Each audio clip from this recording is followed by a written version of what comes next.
tayutay ay isang sinadyang paglayo sa karaniwang paggamit ng mga salita upang maging mabisa, matalinhaga, makulay at kaakit-akit ang pagpapahayag. Ito ay ginamit upang bigyang diin ang isang kaisipan o damdamin ng tagapagpahayag.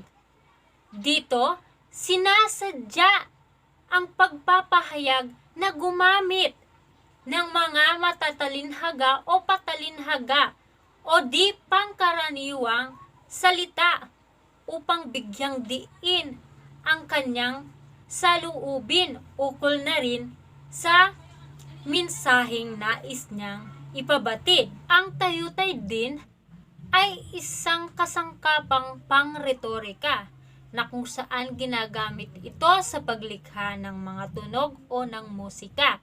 Ito rin ay ginagamit sa mga akdang pangpanitikan. Dumako naman tayo sa mga uri ng tayutay.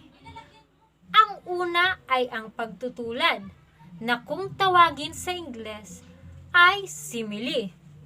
Ito ay ang paghahambing sa dalawang magkaibang tao, bagay, hayop at iba pa. Ito ay ginagamitan ng mga salitang kagaya, katulad, parang, kawangis ng at marami pang iba. Narito ang ilang halimbawa ng pagtutulad. Una, kagaya ka ng ibong lumilipad. Ang ginamit natin na paghahambing dito ay ang katagang kagaya.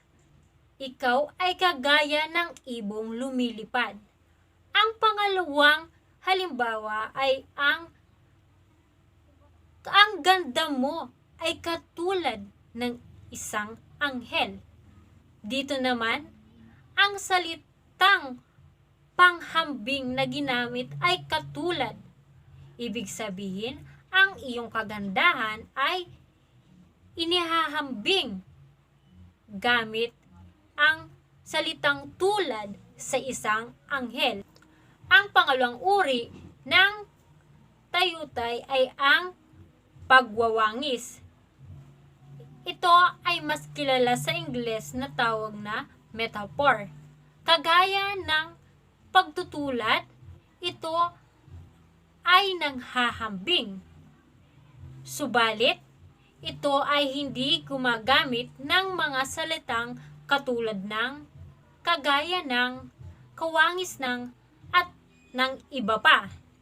Ang pagwawangis ay nagpapahayag ng paghahambing na kung saan ito'y nakalapat na sa mga pangalan, gawain, at katangian ng mga bagay na inihahambing. Sa pagwawangis, ang paraan ng paghahambing ay ang tahasan, kumbaga direkta o wala ng paligoy-ligoy pa. Halimbawa nito, malakas na lalaki si John. Ang ginamit na panghambing ay ang malakas na lalaki. Pangalawang halimbawa, ang kanyang buhay ay isang bukas na aklat. Sa halimbawang ito, ang ginamit na panghambing ay ang bukas na aklat, na kung ating titingnan kung anong ibig sabihin, ito ay nangangahulugan na siya'y walang itinatagong lihim. Kumbaga, open in public ang kanyang buhay. Alam ng lahat kung ano ang kwento sa kanyang pagkatao. Dumako tayo sa pangatlong uri ng tayutay. Ito ay ang paghahalin tulad o mas kilala sa tawag na analogy sa Ingles. Ito ay isa ring paghahambing.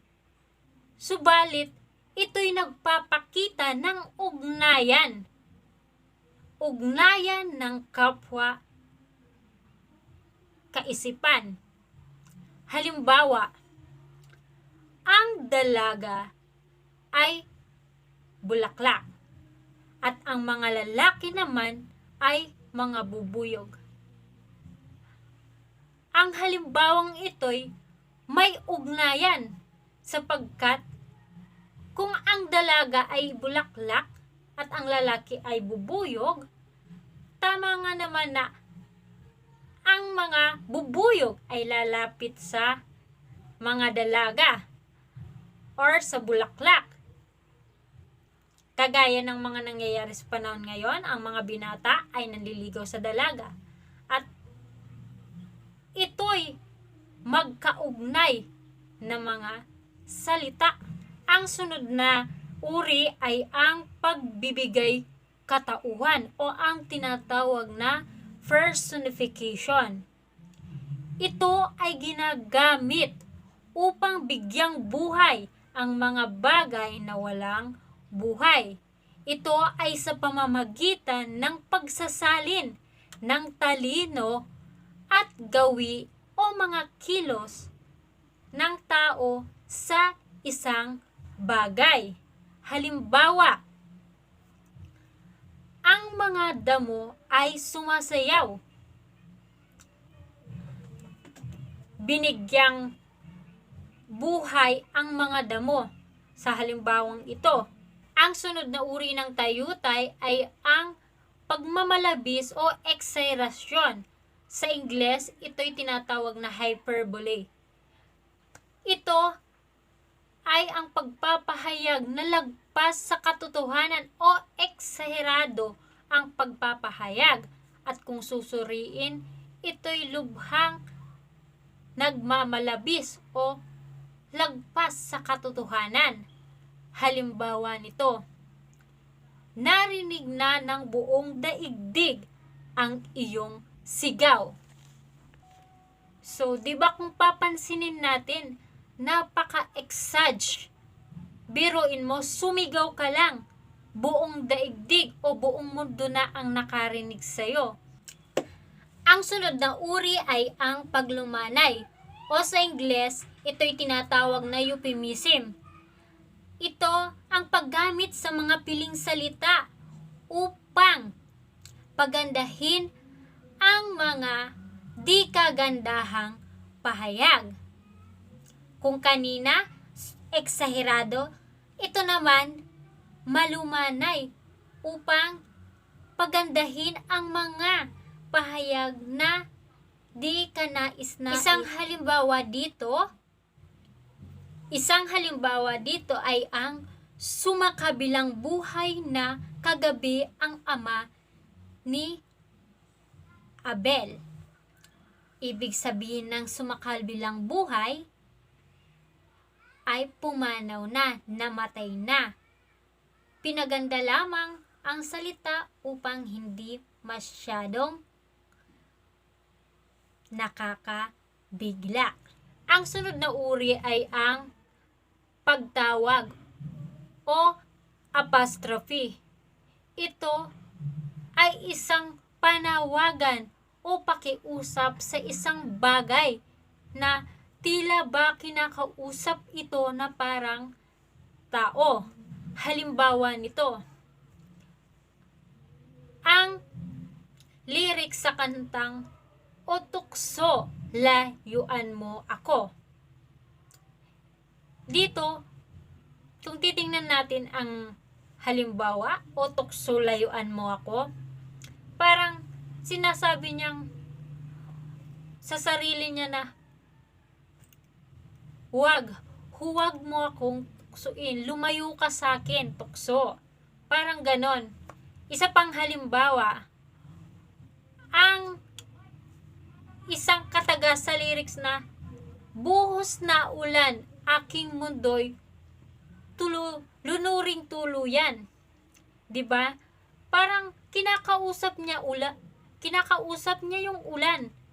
Tinatawag niya ito at parang kinakausap na tila isang tao. Ang sunod na uri ay ang pag-uyam o ang tinatawag na sarcasm sa English. Ito ay uri ng tayutay na kung saan nagpapahayag ng pangungulit pangungutya o pang-aasar sa isang tao o bagay. Halimbawa nito, Marie, ang sipag mo naman. Kitang-kita sa madumi mong kwarto. Pangalawang halimbawa, ang ganda-ganda mo naman. Nakikita ko ang mga butas-butas mong tagyawat sa iyong mukha. Ang pag-uyam ay isang uri ng pangungutya sa tao, at kung ating papansinin ang ating halimbawa, makikita natin ang pang-aasar o sarcasm sa ating halimbawa. Ang kasunod na uri ay ang tanong rhetorical. Ito ay uri ng tayutay na kung saan ito'y nagtatanong, ngunit ang katanungang ito ay hindi na nangangailangan ng kasagutan. Datapwat ito'y naglalayong maikintal sa isipan ng mga mambabasa ang pinapahayag na mensahe. Halimbawa ng tanong rhetorical ay ang una, natutulog ba ang Diyos? Pangalawa, bakit malupit ang kapalaran? So, ang mga halimbawang ito ay hindi na kailanman nangangailangan ng kasagutan. Ang sunod na uri ay ang pagpapalit tawag o metonymy. Ito ay pansamantalang pagpapalit pangalan ng isang bagay na magkaugnay. Halimbawa nito ay ang igalang dapat ang mga mapuputing buhok. So, ano ang tinutukoy dito na mapuputing buhok? Ang mapuputing buhok ay tumutukoy sa mga nakakatanda. Kaya ang ibig sabihin ng ating halimbawa ay dapat igalang dapat ang mga nakakatanda. Ang sunod na uri ay ang paghihimig o onomatopoeia sa English. Ito ay ang pagpapahiwatig ng mga kahulugan gamit ang mga tunog o himig ng mga salita. Dito, makakabuo tayo ng pangungusap o salita gamit lamang ang mga tunog o himig na mga makikita nating bagay, na makikita nating mga bagay sa ating mga paligid. Halimbawa na lamang nito ay ang naririnig ko ang TikTok ng orasan. Ang pangalawang halimbawa, maingay ang aw-aw ng aso sa kapitbahay. So, dito mapapansin natin na ang ating mga halimbawa ay nagpapahiwatig ng himig o tunog gamit lamang ang mga salita. Ito ay tumutukoy kung ano ang mga tunog na nanggagaling sa bagay na ating tinutukoy. So, ang sumunod naman ay ang pagtanggi o litotes. Ito ay isang uri ng tayutay na kung saan ginagamitan ng salitang hindi sa unang bahagi ng pangusap. Halimbawa, hindi siya sumama sa outing ng barkada. Pangalawa, hindi nyo ako maluloko. Ito ang halimbawa ng pagtanggi. Ang sumunod na uri ay ang paglilipat sa klaw. Ito ang uri ng tayutay na kung saan binabanggit ang isang bahagi o ideya bilang katapat sa kabuuan. Halimbawa, hiningi ni Pedro ang kamay ng dalaga. Pangalawang halimbawa, 3 kamay ang tumulong sa kawawang naulila. So dito kailangang banggitin ang mga bahagi o parte ng katawan o bagay na pamalit para matugunan natin ang kabuuan at matukoy kung ano ang nais na iparating na mensahe. Yan ay ilan lamang sa mga uri ng tayutay. Datapwat marami pa tayong kailangang pag-aralan, subalit ang mga iyan ay kadalasang ating nagagamit o nakikita sa mga akdang panitikan man yan o sa mga babasahing libro, internet o kung ano-ano pang babasahin na ating makikita.